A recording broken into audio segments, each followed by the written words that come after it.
इस वीडियो में हम क्वेश्चन बायोलॉजी का डिस्कस कर रहे हैं। पिछले वीडियो में मैं 50 तक क्वेश्चन डिस्कस कर चुका था, तो हम आज 50 से आगे 100 तक या उससे ज़्यादा क्वेश्चन सॉल्व करने की कोशिश करेंगे। बायोलॉजी का क्वेश्चन है, बहुत ही इम्पोर्टेंट क्वेश्चन है। ये अलग अलग एग्जाम में पूछा जा सकता है। जैसे यहाँ पर क्या करा 49 नंबर क्वेश्चन में, पादप में फ्लोएम संवाहक होता है। तो फ्लोएम किसका संवाहक करता है? भोजन का, मतलब भोजन ढोने का काम पादप में, पौधा में फ्लोएम करता है ना। तो भोजन हो जाएगा इसका आंसर। क्वेश्चन नंबर 50, लार में निम्नलिखित में से कौन सा एंजाइम पाए जाते हैं? तो लार में टाइलिन एंजाइम पाया जाता है। लार में टाइलिन एंजाइम पाया जाता है, ठीक है। लाइपेज जो है वह वसा का पाचन करता है। पेप्सिनोजेन है जो प्रोटीन का पाचन करता है। क्वेश्चन नंबर 11 क्या करा है? अग्न्याशयी रस में निम्नलिखित में कौन सा एंजाइम पाए जाते हैं? अग्न्याशय रस में कौन सा एंजाइम पाए जाते हैं? तो अग्न्याशय रस में एमाइलेज और माल्टेज एंजाइम पाया जाता है। ऑप्शन नंबर 1, अग्न्याशय रस में एमाइलेज और माल्टेज एंजाइम पाया जाता है। क्वेश्चन नंबर 52, भोजन का मुख्य रूप से अवशोषण होता है। भोजन का मुख्य रूप से अवशोषण होता है छोटी आंत में या इलियम। इलियम उसी को कहते हैं, इलियम में मुख्य रूप से अवशोषित होता है इलियम में, ठीक है। ऑप्शन नंबर डी, सब जो जितना भी भोजन है मेन रूप से छोटी आंत में या इलियम कहते हैं, छोटी आंत का ही पार्ट है इलियम, उसमें अवशोषित हो जाता है, ठीक है।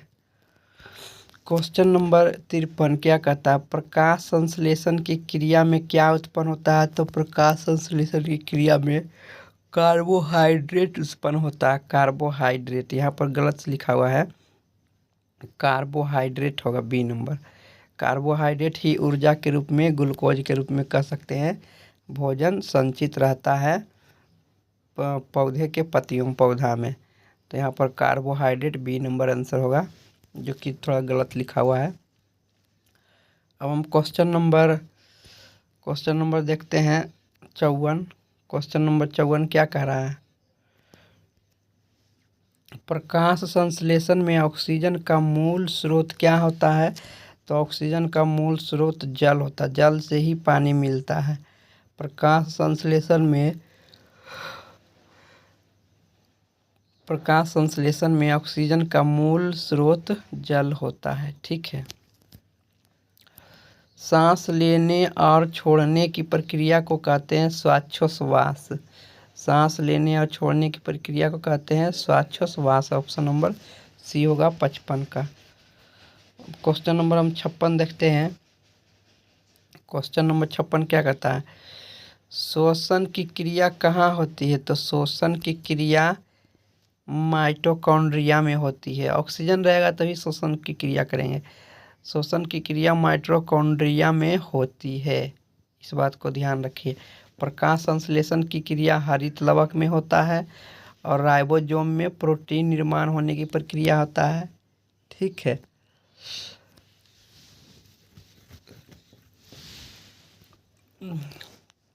अब हम क्वेश्चन नंबर 57 देख रहे हैं। श्वसन की क्रिया द्वारा निम्न में किसका निर्माण होता है? तो श्वसन की क्रिया द्वारा ऊर्जा का निर्माण होता है। श्वसन की क्रिया द्वारा ऊर्जा की निर्माण होता है, ठीक है। Question number 58। क्वेश्चन नंबर 58 में क्या कह रहा है? एक स्वच्छ मनुष्य में प्रकुंचन और अनुशीलन दाब कितना होता है? तो 120/80। सिकुड़ने पर हो जाता है 80 और फैलने पर 120। 120/80 मिलीमीटर, ये आंसर हो जाएगा 120/80। दाब का मात्रक है, दाब का रेंज है ना। प्रकुंचन और अनुशीलन का दाब का रेंज है। क्वेश्चन नंबर 59 में तंत्रिका तंतु की उत्पत्ति किस प्राथमिक ऊतक द्वारा होता है? तो तंत्रिका तंत्र की उत्पत्ति एंडोडर्म द्वारा होता है, एंडोडर्म ऊतक द्वारा होता है तंत्रिका तंत्र, क्योंकि अंदर में रहता है, मानव शरीर के अंदर में होगा तो एंडोडर्म, बाहर में रहेगा, सबसे बाहर में रहता है एक्टोडर्म, जैसे त्वचा हो गया एक्टोडर्म, और मेजोडर्म जो मतलब जो बीच में, लेकिन तंत्रिका तंतु सबसे अंदर में रहता है तो एंडोडर्म कहलाता है। सी नंबर होगा, तंत्रिका तंतु की उत्पत्ति एंडोडर्म ऊतक द्वारा होता है। क्वेश्चन नंबर 60 देखते हैं। क्वेश्चन नंबर 60 क्या कहता है? मनुष्य में वृक्क एक तंत्र का भाग है जो संबंधित है तंत्र उत्सर्जन का काम करता है। वृक्क तंत्र उत्सर्जन का काम करता है, जो कि सी नंबर में आंसर दिया हुआ है, उत्सर्जन से।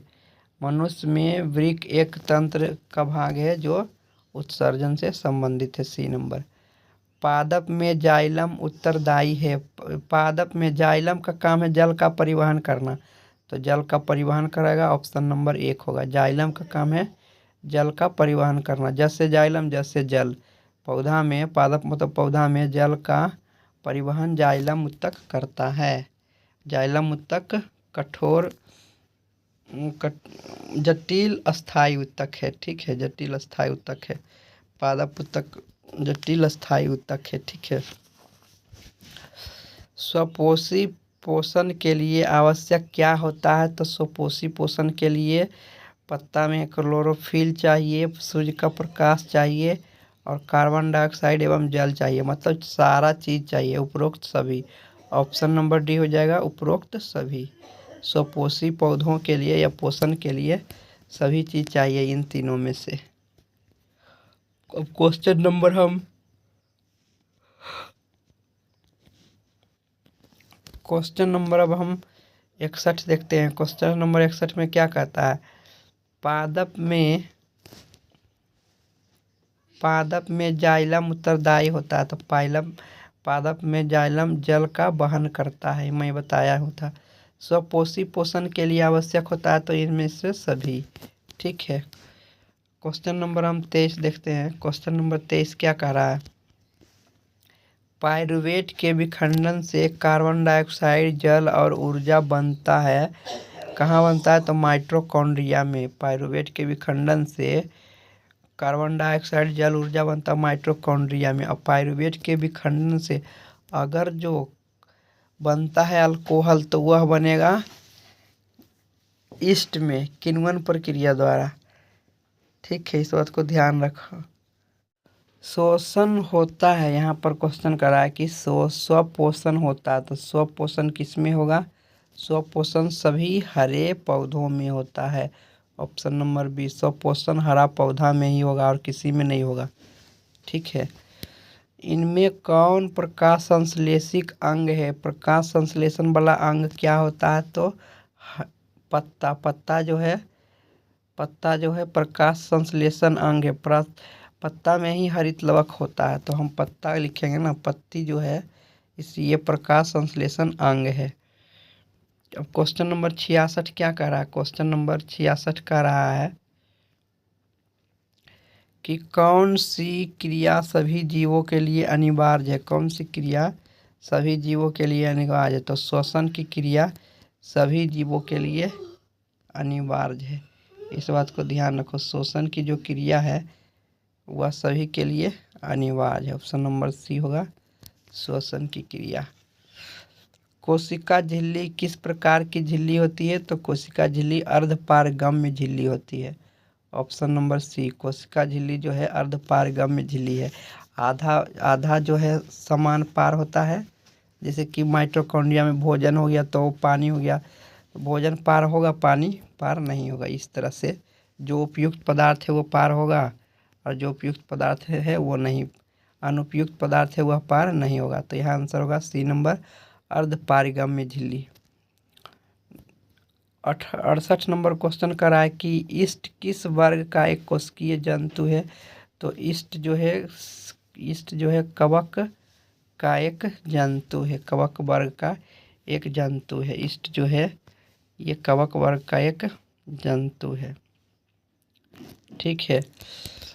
ईस्ट जो है वो किसका एक कोशिकीय जीव है? तो कवक वर्ग का एक कोशिकीय जीव है। क्वेश्चन नंबर 69 में क्या कहता है? दही के जमने में कौन सी क्रिया होती है? तो दही के जमने में किण्वन की प्रक्रिया होती है। सी नंबर, किण्वन की प्रक्रिया होती है दही के जमने में। क्वेश्चन नंबर 70 क्या बोल रहा है? श्वसन क्रिया के दौरान कितने प्रतिशत ऊर्जा ताप के रूप में निष्कासित होती है? तो 20% जो है ऊर्जा ताप के रूप में निष्कासित हो जाती है श्वसन क्रिया के दौरान। क्वेश्चन नंबर 71 में क्या कह रहा है?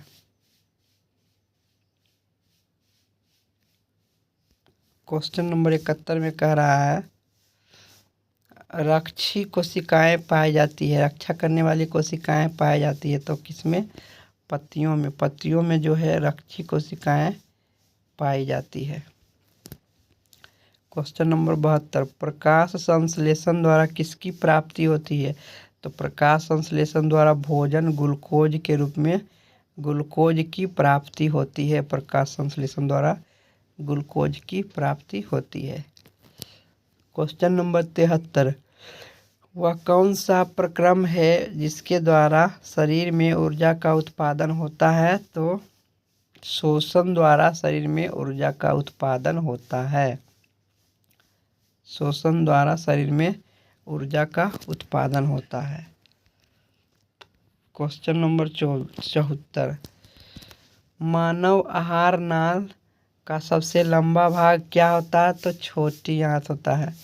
मानव आहार नाल का सबसे छोटा भाग छोटी आंत होता है। सी नंबर ऑप्शन ठीक है। निम्नलिखित में किसे कोशिका का ऊर्जा मुद्रा के रूप में जाना जाता है? तो एटीपी को कोशिका का ऊर्जा मुद्रा कहा जाता है। बी नंबर ऑप्शन होगा ऊर्जा मुद्रा। ऑप्शन नंबर बी हो जाएगा ठीक है एटीपी। क्वेश्चन नंबर 76 क्या कहता है? पत्तियों में गैसों का आदान प्रदान कैसे होता है? तो पत्तियों में गैसों का आदान प्रदान रंध्र द्वारा होता है। बी नंबर ऑप्शन रंध्र द्वारा। 77 नंबर क्वेश्चन क्या कहता है? हृदय से रक्त को संपूर्ण शरीर में पंप किया जाता है। तो निलय द्वारा। एक कालिंद होता है एक निलय होता है। तो निलय द्वारा हृदय से रक्त को शरीर के विभिन्न भाग में पंप किया जाता है निलय द्वारा। बी नंबर ऑप्शन होगा। क्वेश्चन नंबर 78 क्या कहता है? निम्नलिखित में कौन से यंत्र का उपयोग रक्त दाब मापने में किया जाता है? तो स्फिग्मोमैनोमीटर का प्रयोग करते हैं रक्त दाब को मापने के लिए। स्फिग्मोमैनोमीटर का प्रयोग किया जाता है। सी नंबर ऑप्शन होगा। क्वेश्चन नंबर 79 क्या कह रहा है? रक्त का कौन सा अवयव घायल स्थान से रक्त स्राव के मार्ग को रक्त का थक्का बनाकर अवरुद्ध करता है? तो यहाँ पर हो जाएगा प्लेटलेट्स जो है वही रक्त का थक्का जमाता है जिससे जो खून है रक्त जो है जहाँ पर घायल होता है उस स्थान से बाहर निकलने में रोकता है। प्लेटलेट्स ही ये रोकने का काम करता है रक्त का थक्का बनाता है। सी नंबर ऑप्शन होगा। अब हम क्वेश्चन नंबर 80 देखते हैं। क्वेश्चन नंबर 80 क्या कह रहा है? मंड परीक्षण के लिए हरी पत्ती पर आयोडीन डालने से पहले पत्ती को अल्कोहल में उबाला जाता है। क्यों? क्योंकि क्लोरोफिल नष्ट हो जाए। क्लोरोफिल को घोलने के लिए इसलिए उबाला जाता है ताकि क्लोरोफिल जो है वो घुल जाए। इसलिए हम हरी पत्ती को आयोडीन डालने से पहले ही उसको अल्कोहल में उबाल देते हैं मंड का पता लगाने के लिए। मंड मतलब स्टार्च का पता लगाने के लिए। क्वेश्चन नंबर 81 स्लाइड को सर्वप्रथम कंपाउंड माइक्रोस्कोप से देखा जाता है 10 गुना पर 10x पर स्लाइड को सर्वप्रथम कंपाउंड माइक्रोस्कोप से देखा जाता है 10x पर। अब क्वेश्चन नंबर 82 देखते हैं क्या कह रहा है कि तिलचट्टा का श्वसन अंग क्या होता है। तिलचट्टा का श्वसन अंग ट्रैकिया होता है। ट्रैकिया मतलब श्वास नली होता है। गलफड़ा नहीं होता है, फेफड़ा भी नहीं होता है, त्वचा भी नहीं होता, क्या होगा, ट्रैकिया होता है। तिलचट्टा का श्वसन अंग ट्रैकिया होता है। और तिलचट्टा का जो रक्त है वो सफ़ेद होता है। ठीक है। मछलियाँ किस अंग के द्वारा श्वसन करती है। तो मछलियाँ गिल्स के द्वारा श्वसन करती है। गलफड़े से ना, गिल्स, गलफड़ा से श्वसन करती है, गिल्स से। क्वेश्चन नंबर 84 क्या कह रहा है। पौधों के पत्तियों के रंध्र द्वारा वाष्प के रूप में निष्कासन की प्रक्रिया को क्या कहते हैं। वाष्पोत्सर्जन। वाष्पीकरण या वाष्पोत्सर्जन की प्रक्रिया द्वारा पत्तियों के रंध्र द्वारा जल वाष्पित हो जाता है, निष्कासित हो जाता है। पौधे हरे क्यों होते हैं। तो पौधे क्लोरोफिल के कारण हरे होते हैं। पौधे क्लोरोफिल के कारण हरे होते हैं। अब क्वेश्चन नंबर 86 क्या कहता है। अंतःकोशिकीय पाचन होता है। अंतःकोशिकीय पाचन होता है अमीबा में। अमीबा में अंदर में ही पच जाता है, कोई भी उत्सर्जी पदार्थ नहीं निकलता है। तो अमीबा में अंतःकोशिकीय पाचन होता है। बाकी सभी चीज़ में बाह्य कोशिकीय पाचन होता है, मतलब बाहर उत्सर्जी पदार्थ निकलता है। अब हम क्वेश्चन नंबर 87 देखते हैं। प्रकाश संश्लेषण के लिए आवश्यक कच्ची सामग्री जैसे कार्बन डाइऑक्साइड, जल, पौधा कहाँ से प्राप्त करता है। तो पौधा भूमि से जल प्राप्त करता है और खनिज लवण प्राप्त करता है। वायुमंडल से ऑक्सीजन प्राप्त करता है, यही दोनों चीज़ चाहिए। और कार्बन डाइऑक्साइड प्राप्त करता है, सॉरी। तो ऑप्शन नंबर डी हो जाएगा, दोनों। ए और बी दोनों आंसर हो जाएगा डी नंबर। पत्तों में टैनिन नामक पदार्थ कहाँ संचित होता है। तो छाल में। पेड़ के छाल में जो है टैनिन नामक पदार्थ संचित हो जाता है, जमा हो जाता है। क्वेश्चन नंबर 89 क्या कह रहा है। कोशिकांग क्लोरोप्लास्ट जो है कोशिका का अंग है, वो बिंदु किस रंग के होते हैं। क्लोरोप्लास्ट हरा रंग के होते हैं। क्लोरोप्लास्ट वर्णक हरा रंग के होते हैं। क्वेश्चन नंबर 90 क्या कह रहा है। मनुष्य में वृक्क कौन सा कार्य करता है। तो वृक्क उत्सर्जन का काम करता है। ऑप्शन नंबर 1 वृक्क जो है उत्सर्जन का काम करता है। क्वेश्चन नंबर 91 वृक्क की रचनात्मक एवं क्रियात्मक इकाई क्या होती है। तो नेफ्रॉन होती है। नेफ्रॉन वृक्क की रचनात्मक एवं क्रियात्मक इकाई होती है। क्वेश्चन नंबर 92 लार ग्रंथि किस ग्रंथि से निकलता है। तो लार ग्रंथि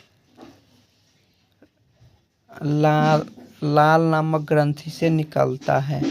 ठीक है, सी नंबर ऑप्शन। यहाँ पर ऑप्शन थोड़ा अच्छा से नहीं लिखा हुआ है, कुछ दूसरा होगा, लेकिन ऑप्शन सी होगा। पाचन कार्य संपन्न होता है। पाचन कार्य कहाँ से शुरू होता है। संपन्न मतलब शुरू होता है जठर द्वारा। जठर द्वारा पाचन का काम शुरू होता है। डी नंबर, जठर द्वारा, जठर रस के द्वारा। क्वेश्चन नंबर 94 एडिनोसिन ट्राइफॉस्फेट क्या होता है। तो एडिनोसिन ट्राइफॉस्फेट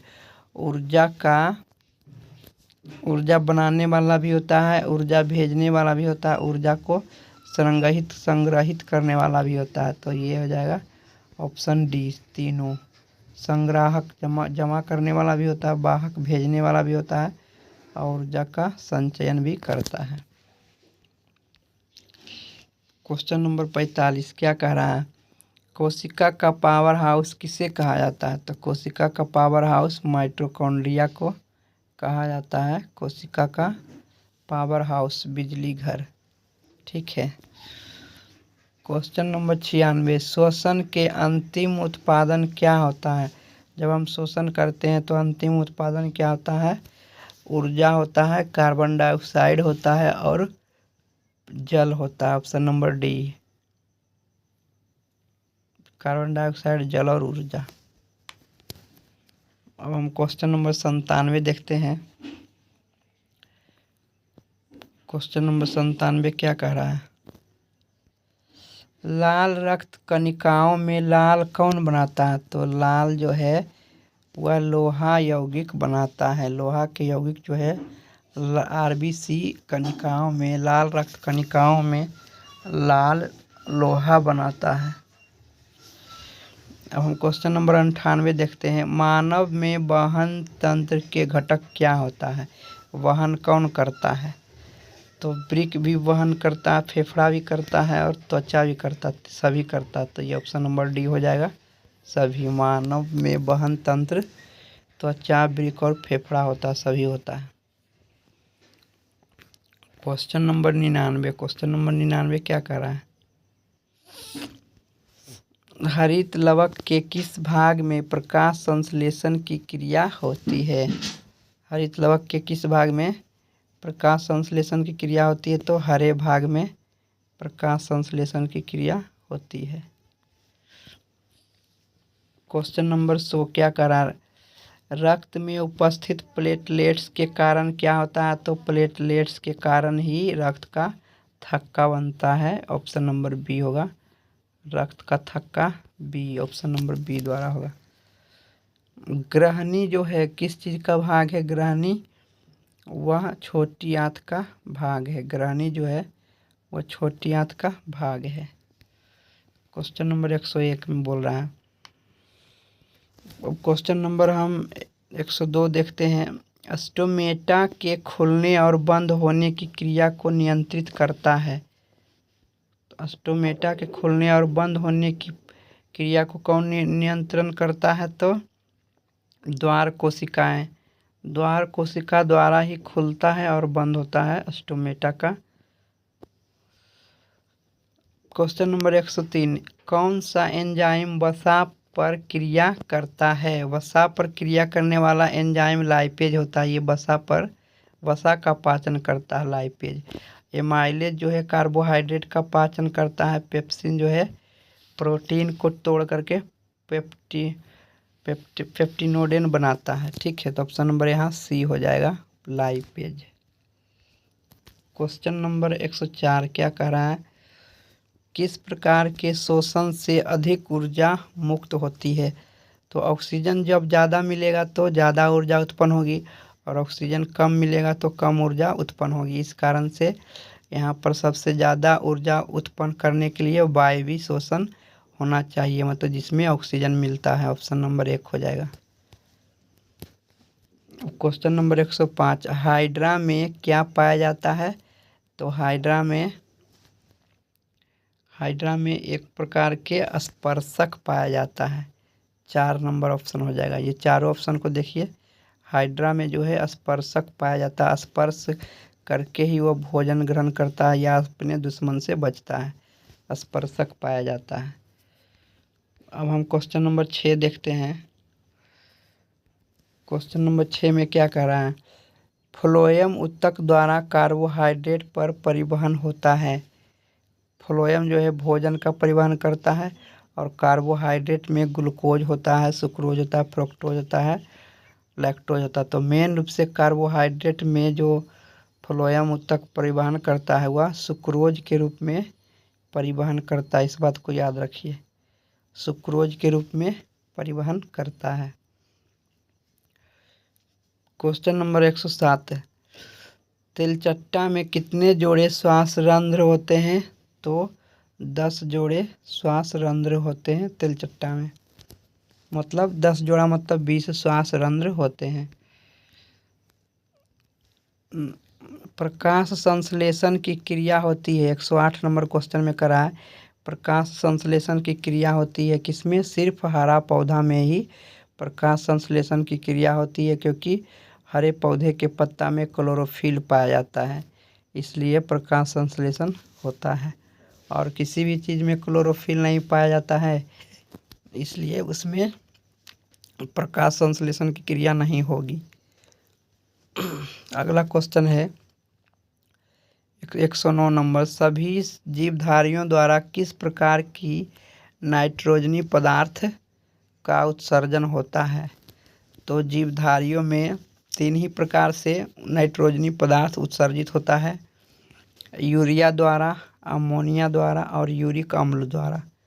तो यहाँ पर आंसर हो जाएगा तीनों, इनमें से तीनों, D number option. Question number 110 क्या कह रहा है? निम्न में से सबसे तेज हृदय धड़कन किसका होता है? तो सबसे तेज हृदय धड़कन चूहा का होता है। चूहा का जो धड़कन है बहुत 1 सेकेंड में अधिक बार धड़कता है बाकी सबके तुलना में। पौधे में उत्सर्जित पदार्थ क्या होता है? तो पौधे में उत्सर्जित पदार्थ होता है टैनिन, गोंद और रेजिन। इसमें से तीनों ऑप्शन हो जाएगा, गोंद भी होगा, रेजिन पदार्थ भी होगा, टैनिन पदार्थ होगा। तो ऑप्शन नंबर डी होगा, इनमें से सभी। ठीक है। क्वेश्चन नंबर 112 देखते हैं। यहाँ पर कह रहा है अमीबा में अधिकांश पोषण कैसा होता है? तो अधिकांश पोषण अंतर्ग्रहण ही होता है, अंदर ग्रहण कर लेता है, तो इसलिए अंतर्ग्रह ऑप्शन 2 नंबर हो जाएगा। 113 नंबर क्वेश्चन। मानव हृदय में कोष्ठों की संख्या कितनी होती है? तो मानव हृदय में कोष्ठों की संख्या 4 होती है। ठीक है। और पक्षी में हृदय कोष्ठ की संख्या 4 होती है। उभयचर प्राणी और रेप्टाइल जो रेंग कर चलता है जंतु, उसमें 3 हृदय कोष्ठ होते हैं और मछली में 2 हृदय कोष्ठ होते हैं। ठीक है। तो यहाँ पर ऑप्शन नंबर 4 होगा, क्योंकि मानव का हृदय के बारे में कहा गया है। अब हम क्वेश्चन नंबर 114 देखते हैं। 114 नंबर क्वेश्चन क्या कर रहा है कि निम्नलिखित में कौन मलेरिया परजीवी है? परजीवी मतलब दूसरों पर निर्भर रहना, दूसरा के भोजन पर निर्भर रहना। तो प्लाज्मोडियम जो है एक प्रकार के मलेरिया है, वह परजीवी है, दूसरों से भोजन ग्रहण करता है, दूसरे के साथ निवास करके भोजन ग्रहण करता है। तो प्लाज्मोडियम मलेरिया परजीवी है। अब हम क्वेश्चन नंबर 115 देखते हैं। क्वेश्चन नंबर 115 क्या कहता है? पित्तरस कहाँ से स्रावित होता है? तो पित्तरस यकृत से स्रावित होता है, पित्तरस यकृत ग्रंथि से स्रावित होता है।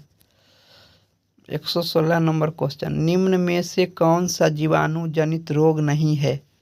वो कौन सा रोग है जो कि जीवाणु से उत्पन्न नहीं होता है? इसीलिए कह रहा है कि जीवाणु जनित रोग नहीं है। तो मस्सा जो है एक प्रकार के जीवाणु जनित रोग नहीं है, ये जीवाणु के द्वारा नहीं होता है मस्सा रोग। ठीक है, सी नंबर ऑप्शन होगा। बाकी सिफिलिस जो है, सिफिलिस बीमारी जीवाणु के द्वारा होता है। गोनोरिया जो रोग है वो भी जीवाणु के द्वारा ही होता है। अब हम 117 नंबर क्वेश्चन देखते हैं। रक्त क्या है? तो रक्त एक प्रकार के तरल संयोजी उत्तक है, रक्त एक प्रकार का तरल संयोजी उत्तक है। ऑप्शन नंबर 1 हो जाएगा, ऑप्शन नंबर 1। दांत की सबसे ऊपरी परत किस चीज़ की बनी होती है? तो दांत की जो सबसे ऊपरी परत होती है वह इनामेल का बना होता है। इनामेल हमारे शरीर का सबसे कठोर पदार्थ है जो कि दांत में पाया जाता है। ठीक है, ऑप्शन नंबर बी होगा। और क्वेश्चन पूछेगा कि मानव शरीर का सबसे लंबी हड्डी क्या है? तो फीमर है। और मानव शरीर का सबसे छोटी हड्डी जो है स्टेपिस, जो कि कान में पाया जाता है। अब हम क्वेश्चन नंबर 119 देखते हैं। चालनी नलिकाएं पाई जाती है, तो चालनी नलिकाएं किस में पाई जाती है? चालनी नलिकाएं फ्लोएम में पाई जाती है, चालनी नलिकाएं फ्लोएम में पाई जाती है। ऑप्शन नंबर सी होगा फ्लोएम। फ्लोएम का काम क्या होता है? भोजन का परिवहन करना। और जाइलम उत्तक का काम क्या होता है? जल का परिवहन करना, पौधे के सभी भागों में भेजना। ठीक है। अब क्वेश्चन नंबर 120 देखते हैं। आरबीसी की जीवन अवधि कितनी होती है? आरबीसी कितने दिन तक रहता है फिर उसकी मृत्यु हो जाती है और नया आरबीसी बनता है? तो 120 दिन तक आरबीसी जीवित रहता है, उसके बाद फिर नया आरबीसी बनता है। तो अब हम क्वेश्चन नंबर 121 देखते हैं। पौधे में भोजन किस रूप में जमा होता है? तो भोजन जो है वह स्टार्च के रूप में जमा होता है। पौधा में भोजन स्टार्च के रूप में जमा होता है। Question number 122। मानव का जो हृदय है वह घिरा होता है, किस चीज़ से घिरा होता है? तो पेरिकार्डियम द्वारा। पेरिकार्डियम द्वारा घिरा होता है। ऑप्शन नंबर 1 होगा पेरिकार्डियम द्वारा। क्वेश्चन नंबर 123 क्या कहता है? किस जीव में हीमोग्लोबिन नहीं होता है? किस जीव में हीमोग्लोबिन नहीं होता है? तो मनुष्य में हीमोग्लोबिन होता है, पक्षी में भी होता है, लेकिन मक्खी में हीमोग्लोबिन नहीं होता है। मक्खी में हीमोग्लोबिन नहीं होता है। ऑप्शन नंबर बी होगा। क्वेश्चन नंबर 124 देखते हैं। हीमोग्लोबिन की कमी से कौन सा रोग होता है? तो हीमोग्लोबिन की कमी से एनीमिया रोग होता है, रक्तहीनता कमी होता है। ठीक है। ऑक्सीजन का वाहक कौन है? तो ऑक्सीजन का वाहक है आरबीसी। आरबीसी के माध्यम से ही हमारे शरीर में ऑक्सीजन पहुंचता है सभी अंगों में। क्वेश्चन नंबर 126 क्या कह रहा है? पौधे में शोषण होता है। पौधों में शोषण किसके द्वारा होता है? तो सभी अंग द्वारा होता है। पौधे में शोषण जो होता है वो मेन रूप से पत्तियों द्वारा होता है। पत्तियों में रंध्र होता है, इसी के माध्यम से शोषण होता है कार्बन डाइऑक्साइड। ये पौधा कार्बन डाइऑक्साइड शोषण करता है और ऑक्सीजन छोड़ता है। ठीक है, तो पत्तियों में आंसर हो जाएगा। अब क्वेश्चन नंबर हम 127 देखते हैं। कौन सी बीमारी श्वसन तंत्र से संबंधित है? तो निमोनिया जो बीमारी है वह श्वसन तंत्र से संबंधित है। B number option. श्वसन तंत्र में ही निमोनिया नामक बीमारी होता है। Question number 128। मनुष्य के श्वेत रक्त कणिकाओं की जीवन अवधि कितनी होती है? तो श्वेत रक्त कणिकाओं की जीवन अवधि 12 से 20 दिन होता है, WBC का। अब हम क्वेश्चन नंबर 129 देखते हैं। निम्नलिखित में कौन सा संवहन उत्तक है? तो संवहन उत्तक तो दो ही होता है, जाइलम फ्लोएम। तो ऑप्शन नंबर हो जाएगा बी और सी, मतलब कि बी और सी दोनों। डी नंबर ऑप्शन हो जाएगा। संवहन उत्तक जाइलम और फ्लोएम होता है। 130 नंबर क्वेश्चन। प्रोटोजोआ उत्सर्जी पदार्थों का निष्कासन कैसे करता है? तो प्रोटोजोआ जो है वह उत्सर्जी पदार्थों का निष्कासन द्वारा करता है। D number option. मनुष्य के आहार नाल में अवशोषी अंग क्या होता है? तो मैं बताया था कि मनुष्य के आहार नाल में अवशोषी अंग अपेंडिक्स होता है। ठीक है। अवशेषी अंग मतलब इसको काट कर हटा भी देंगे अपेंडिक्स को तो मानव शरीर पर कोई फर्क नहीं होगा। ये बेकार पदार्थ, ये बेकार अंग रखा रहता है शरीर में। अब हम क्वेश्चन नंबर 132 देखते हैं। कौन जो है निम्नलिखित में कौन ट्रिप्सिन एंजाइम का कार्य है? तो ट्रिप्सिन मैंने बताया था कि प्रोटीन का पाचन करता है।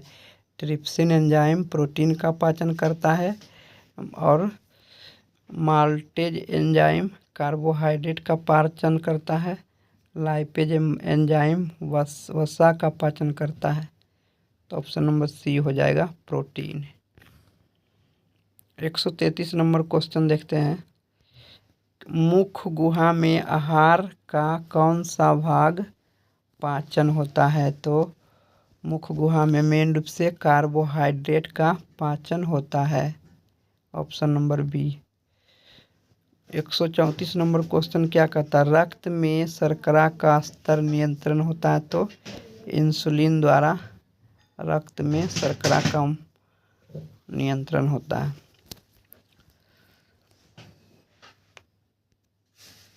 अब क्वेश्चन समाप्त हो गया है। ये दूसरा चैप्टर का क्वेश्चन है, तो इसलिए वीडियो को हम यहीं पर समाप्त करते हैं।